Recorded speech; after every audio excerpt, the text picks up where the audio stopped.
किसी गांव में रामू नाम का एक हलवाई रहता था। वह बहुत ही मेहनती और ईमानदार व्यक्ति था।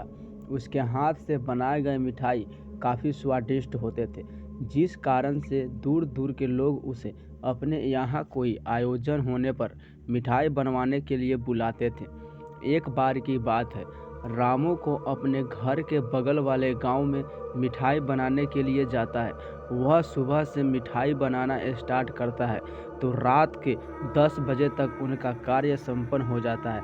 फिर वह वहां से अपना सारा सामान बांधता है और अपने गांव के तरफ निकल पड़ता है। रात में गांव के उस रास्ते से गुजरने वाले लोगों को उस सड़क के बगल के जंगलों का सामना करना पड़ता है।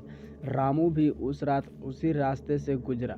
उनको रास्ते में एक अजीब सा प्राणी मिल जाता है। रामू उसे देखकर डर जाता है और वह उस रास्ता को छोड़कर जंगल के बीचों बीच से गुजरने वाले रास्ते से अपने घर की ओर चल पड़ता है। जैसे ही रामू जंगल के बीचों बीच पहुंचता है तो उसे एक आवाज़ सुनाई देती है। ऐसा लगता है कि कोई घुंघरू पहनकर वहां नाच रही है।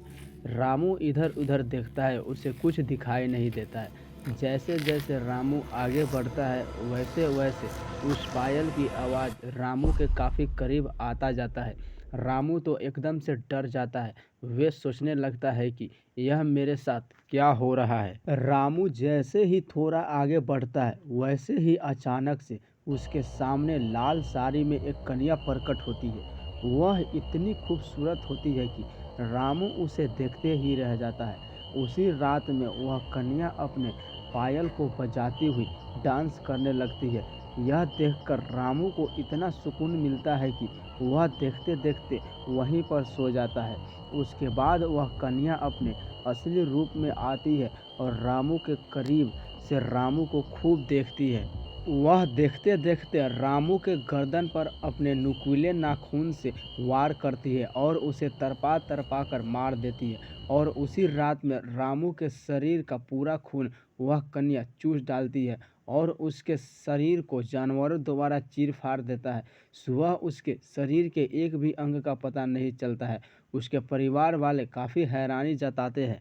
इस कहानी से हमें यही सीख मिलती है कि रात में कहीं आने जाने में रिस्क नहीं लेनी चाहिए।